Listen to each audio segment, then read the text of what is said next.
সৎ ব্যবসায়ী হবে, সদুল আমিন, বিশ্বস্ত হতে হবে। এক নম্বর তার গুণ হইল যে পণ্য সে ক্রয় করেছে ওই পণ্যের মধ্যে ভেজাল মিশ্রিত করতে পারবে না।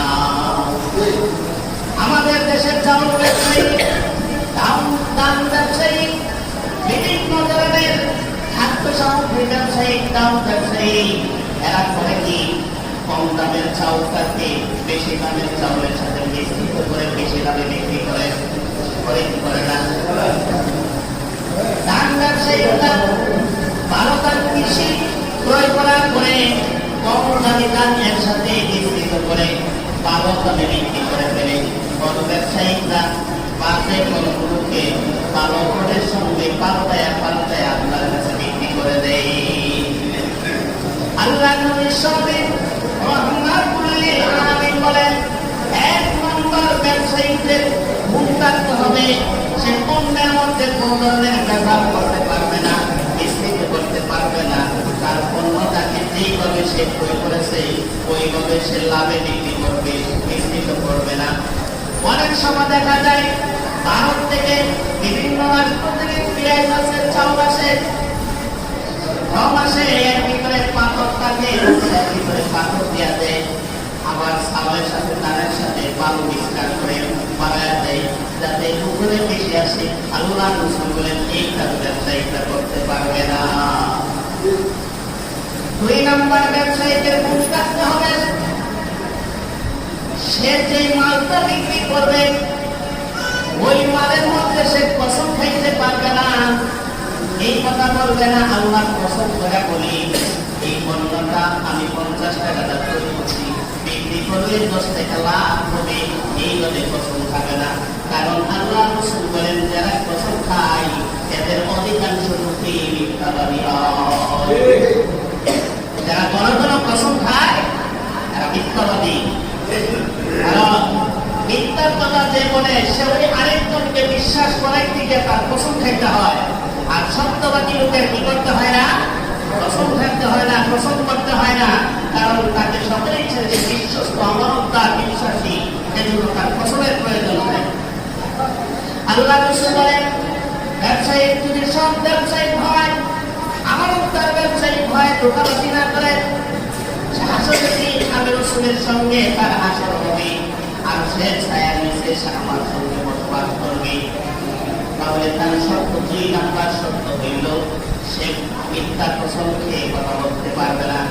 3 নাম্বার হলো ওই ব্যবসায়ীকে অন্যের গুণ এত বেশি বলবে না যেখানে বাড়াবাড়ি হয়ে যায়।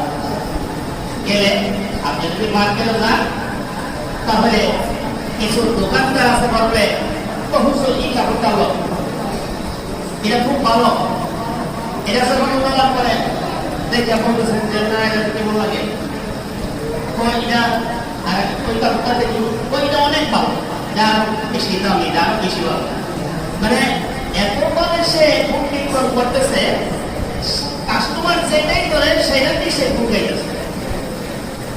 আমি বললাম ভাই আপনার সবই ভালো, এত ভুল দেখতেছেন, আপনার তো ভুলটা বন্ধ বললেন না, আমার কাছে তো সবই ভালো, আপনি দেখবেন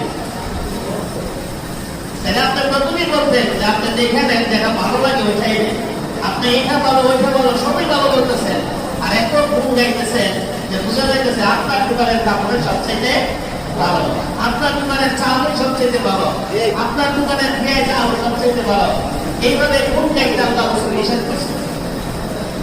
2 নাম্বার হলো, 3 নাম্বার হলো অন্যের এমন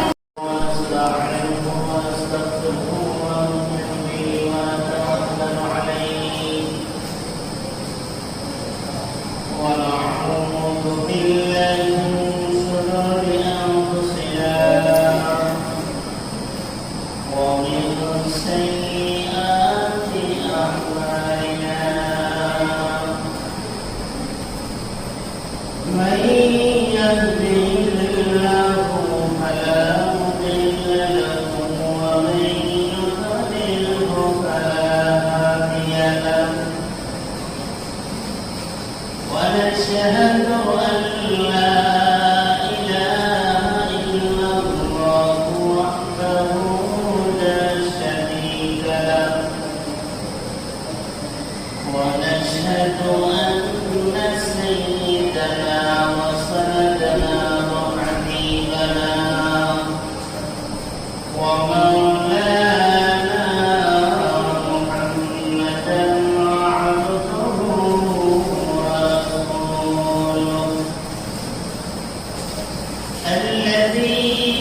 إلى الناس كافة بشيرا ونذيرا وداعيا إلى الله بإذنه وسراجا منيرا أما بعد فقد قال الله تعالى في كلامه المجيد وفي فرقانه الحميد أعوذ بالله من الشيطان الرجيم بسم الله الرحمن الرحيم يا أيها الذين آمنوا لا تأكلوا أموالكم بينكم بالباطل لا تأكلوا أموالكم بينكم بالباطل إلا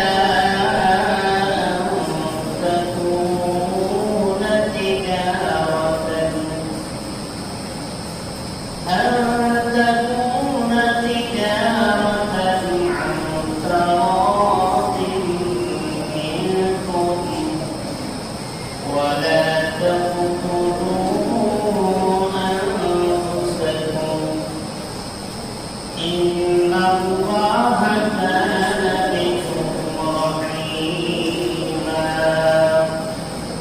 صدق الله العظيم عن عبد الله بن مسعود رضي الله تعالى عنه قال قال رسول الله صلى الله عليه وسلم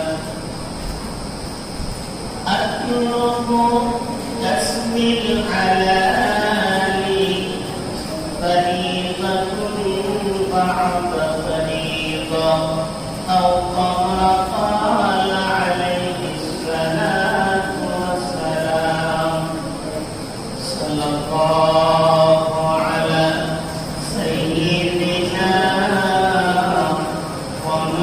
ومولانا محمد وعلى آله وأصحابه وسلم صلى الله على سيدنا ومولانا محمد وعلى آله وأصحابه وسلم بلغ العلا بكماله كشف الدجى بجماله حسنت جميع خصاله صلى الله عليه وآله অর্থাৎ আজকে পবিত্র জুমাতে অত্যন্ত শ্রদ্ধেয় সমবয়সী যুবক ভাইরা পর্দার আড়ালে অবস্থানরত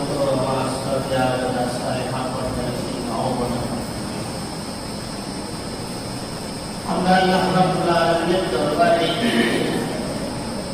লক্ষ কোটি শুকর আদায় করি যে আল্লাহ তাআলা আমাদেরকে দুনিয়ার সমস্ত জায়গাগুলোকে অবসর করে পার করে সুস্থতার সাথে মহব্বতের সঙ্গে আল্লাহ পাকের করে আসার বসার তৌফিক দান করেছেন। এই জন্য সকলেই আল্লাহর থেকে শুকর আদায় করি বলে আলহামদুলিল্লাহ। আমি আপনাদের সামনে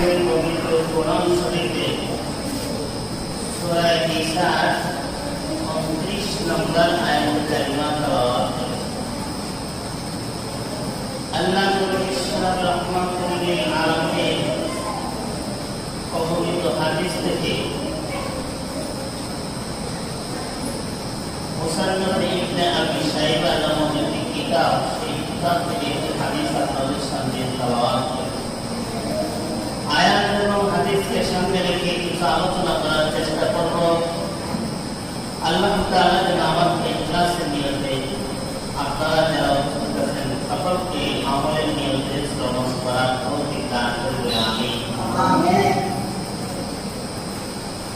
আমার তেলাওয়াত আয়াত আল্লাহ রাব্বুল আলামিন মানুষের উপার্জন কিভাবে হবে,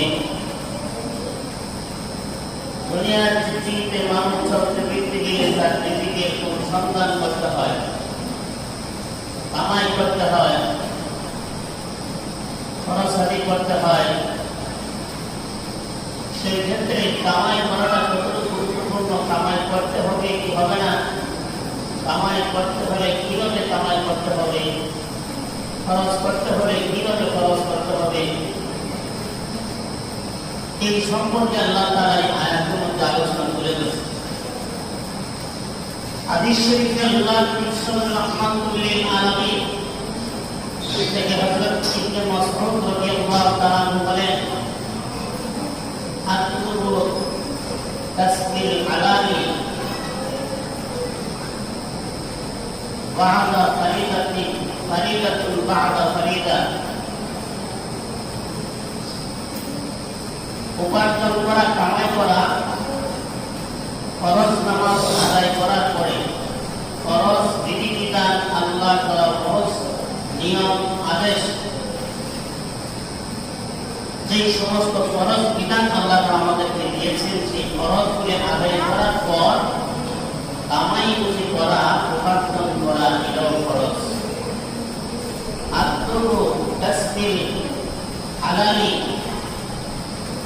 অনুসন্ধান করা হালাল উপার্জন, ফরিদাতুন বা'দা ফরিদা, একটা ফরজ আদায় করার পরে কামাই করাটা আরেকটা ফরজ।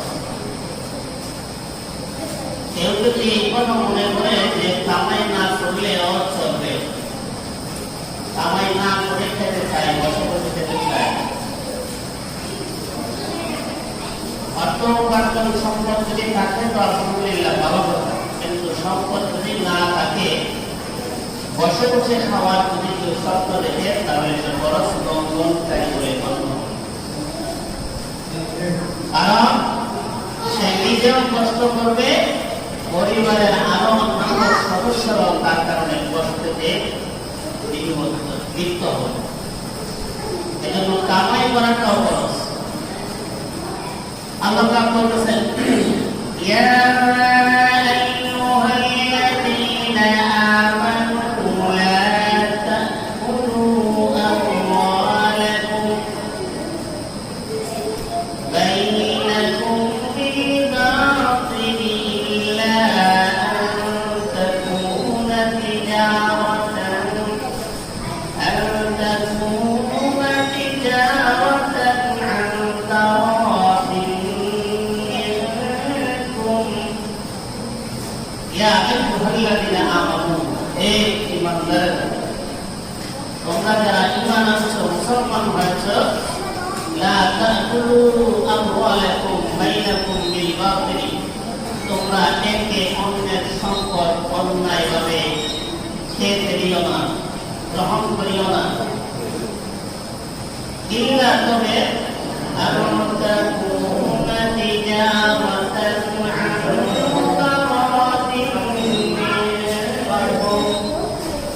তবে আন তাকুনা তিজারাতান, তোমরা ব্যবসা বাণিজ্য করো, আন তারাদিন মিনকুম, পরস্পরের মধ্যে সন্তুষ্ট চিত্তে, জোর করে না, জোর করে ব্যবসা করার জন্য বলতেছে না, উভয়ে সন্তুষ্ট চিত্তে আগ্রহের সাথে পরস্পর ব্যবসার মাধ্যমে তোমরা উপার্জন করো।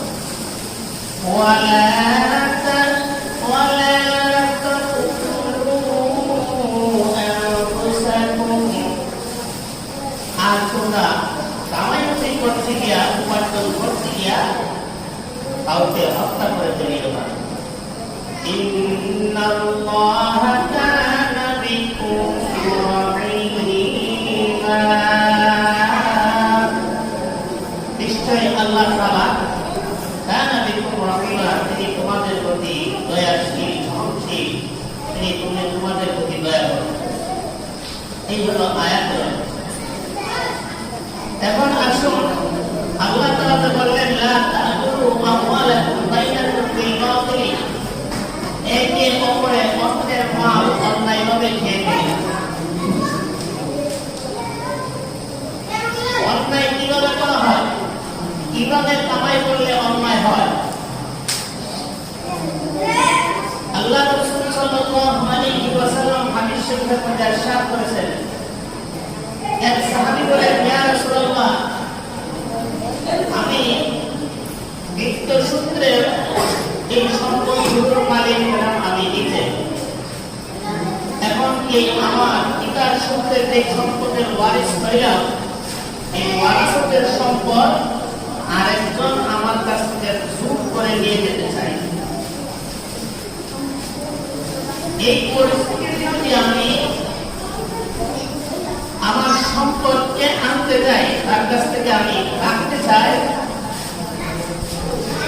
তাহলে তার সাথে ঝগড়া করলে, তর্ক বিতর্ক করলে, দ্বন্দ্ব করলে আমার অপরাধ হবে।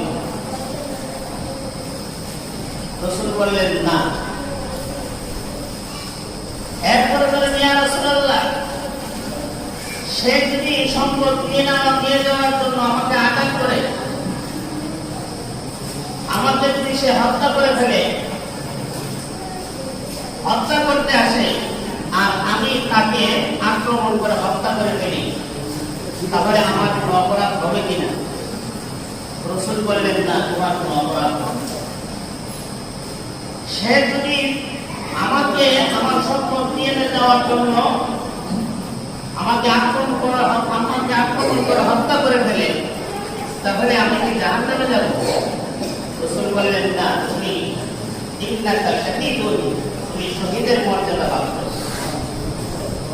তাহলে বোঝা গেল, নিজের মালিকানার সম্পদ পিতার সূত্রে হোক, নিজে ক্রয় করার মাধ্যমে হোক, সঠিকভাবে যদি আপনার সম্পদের মালিক হয়ে থাকে, আর সেই সম্পদ যদি কোনো জালেম জুলুম করে নিয়ে যেতে চায়, সেটাকে আপনি রক্ষা করার জন্য, তার মালিকানায় রাখার জন্য তার সঙ্গে যদি মামলা করতে হয়, তার সঙ্গে লড়াই করতে হয়, তার সঙ্গে আক্রমণাত্মক শব্দ ব্যবহার করতে হয়, সবগুলো তোমার জন্য জায়েজ। আর সে যেন কোনো অন্যায় কাজ করবে, তার জন্য সে জাহান্নামের আগুনে জ্বলবে।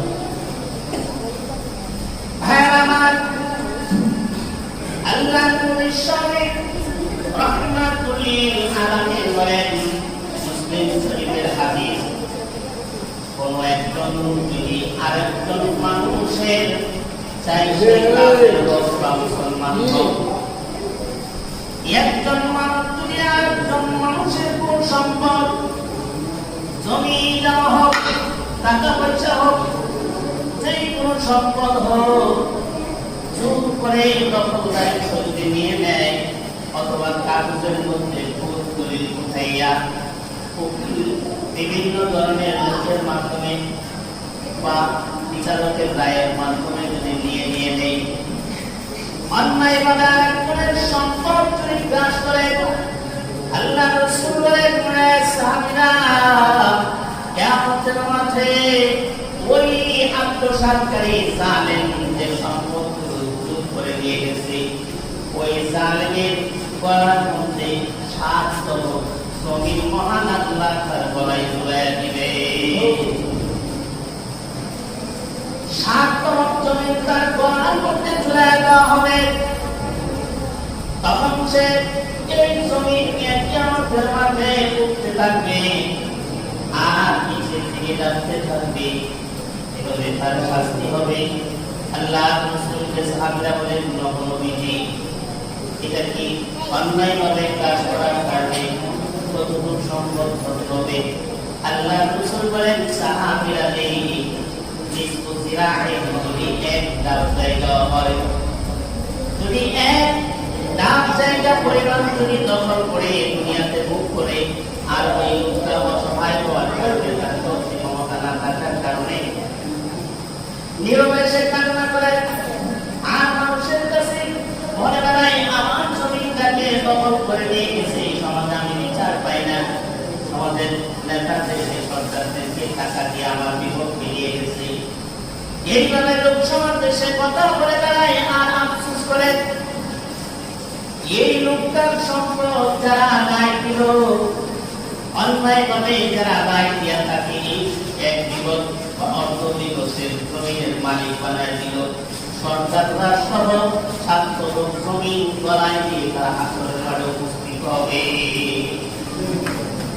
যে সরকার, যে বিচারক, যে প্রশাসন, যেই লোক এটার সাথে জড়িত থাকবে, জালেমকারীতে জুলুম করে দখল করছে, সেও তার ছাত্র জমন নিয়ে তার গলাতে নিয়ে হাসরের দিকে উঠতে হবে।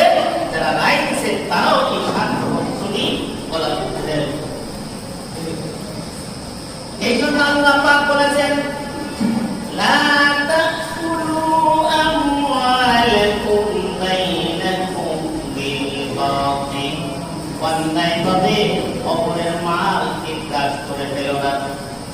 অনেক নেতারা অতিবাহিত হয়েছে, পুলিশের প্রশাসনের লোক, অনেক লোক যারা উচ্চ পদস্থ ডিবি পর্যায়ে ছিল, অনেক বড় বড় ব্যবসায়ীদের মাঠে তারা বিভিন্ন মিথ্যা মামলা দিয়া তাদের জায়গা এই প্রশাসনের লোকেরা দখল করেছে।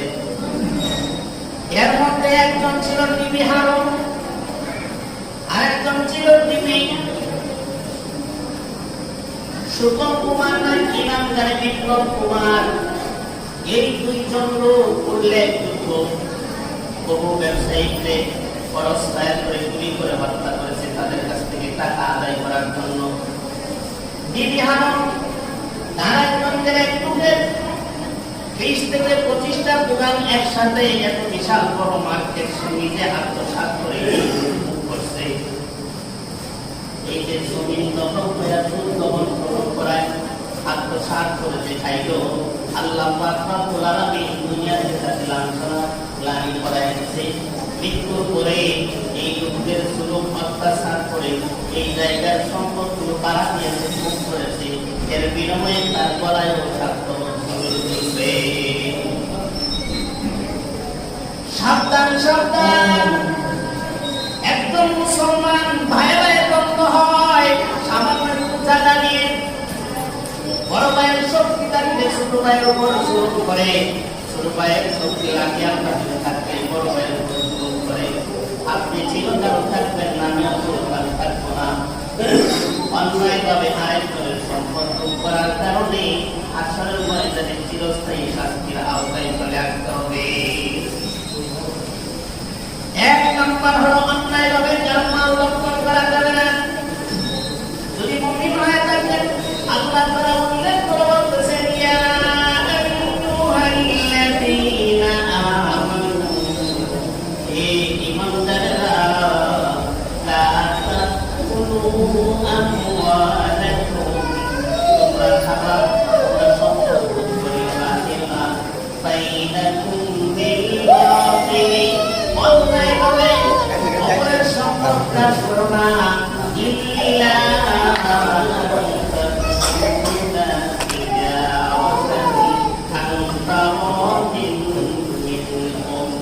তবে যদি একে অপরের কাছ থেকে উপকৃত হতে চাও, লাভবান হতে চাও, ব্যবসার মাধ্যমে তুমি অপণ্য নিয়ে বাজারে যাও, তুমি জমি বিক্রি করো, তোমার চাকরির ব্যবস্থাটাকে চাকরি করো, অন্য বাজারে নিয়ে বিক্রি করো, আর বাড়িতে রেখে বিক্রি করো,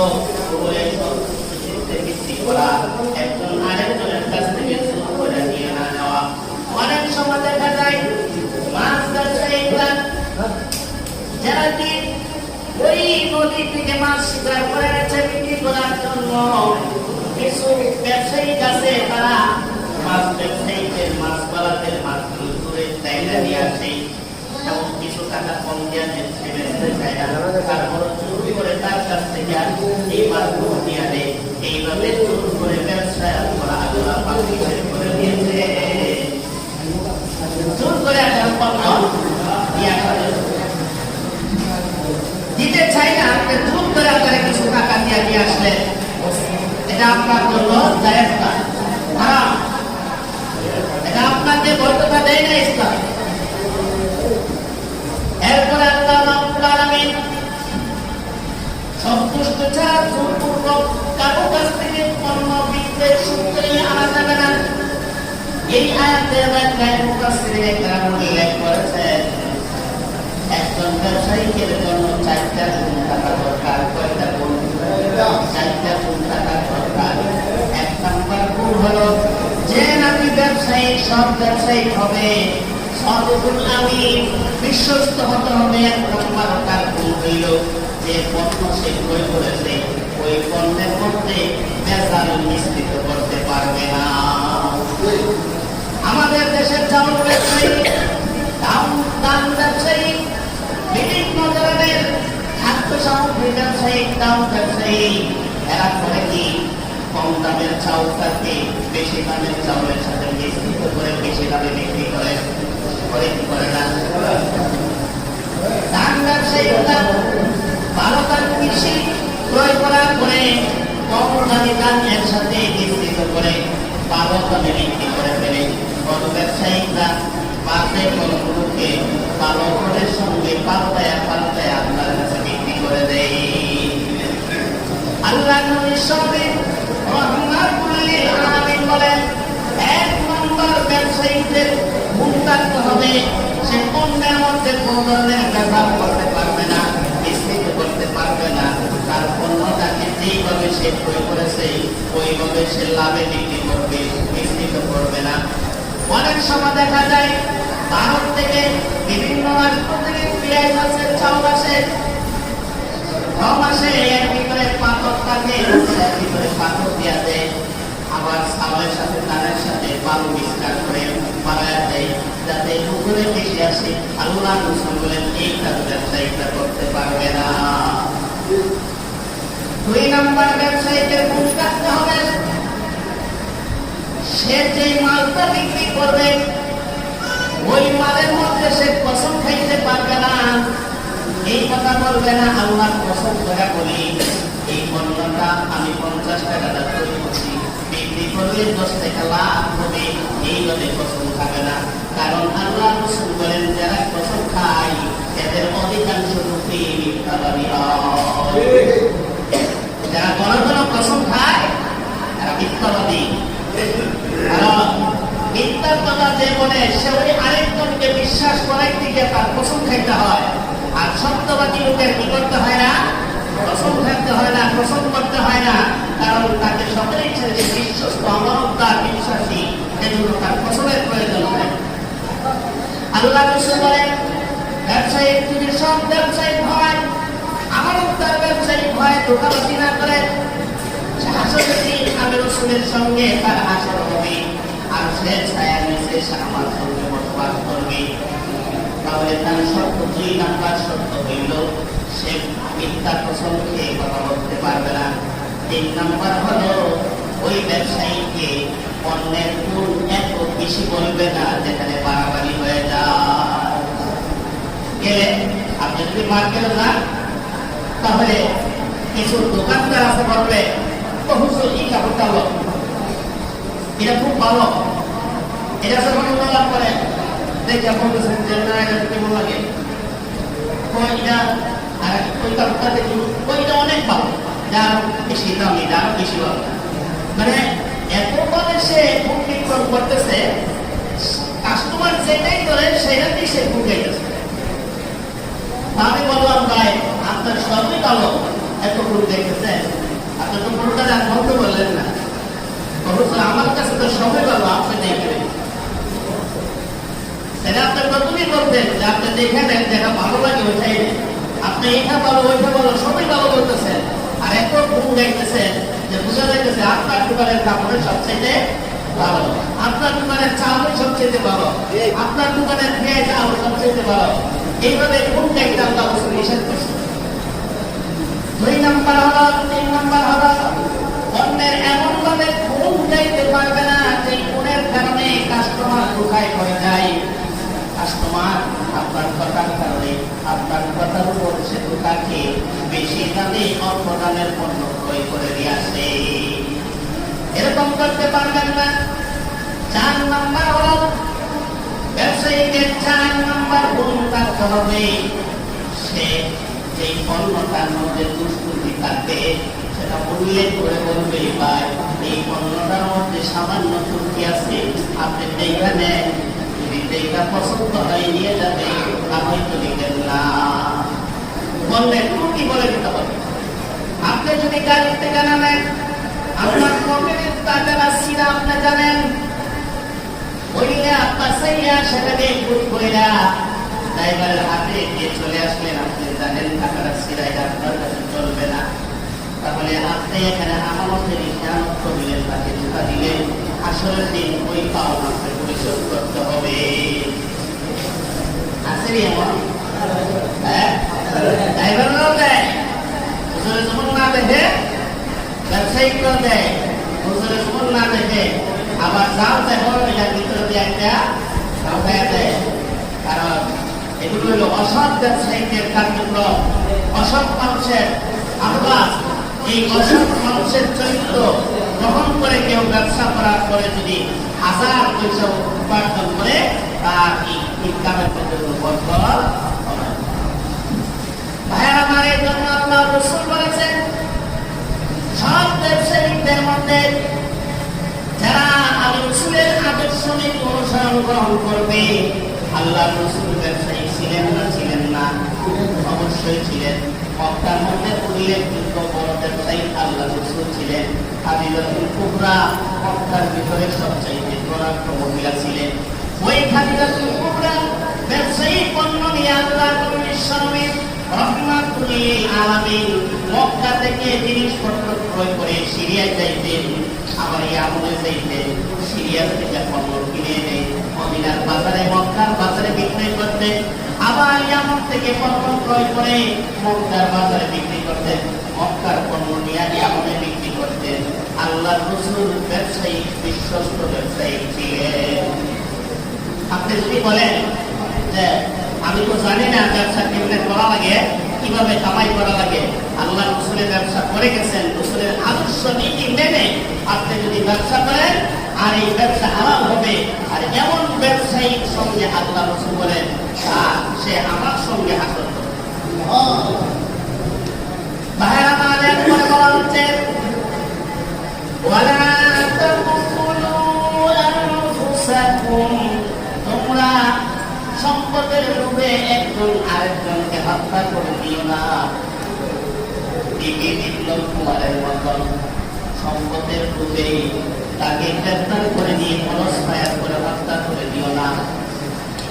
কারণ বহু বড় বড় ব্যবসায়ীদেরকে পুলিশের প্রশাসনের লোকেরা, র্যাবের প্রশাসনের লোকেরা তাদেরকে কোটি টাকা চাঁদা চাওয়ার করে না দেওয়ার কারণে তাদেরকে অন্যায়ভাবে আইনা করে দিয়ে হত্যা করেছে।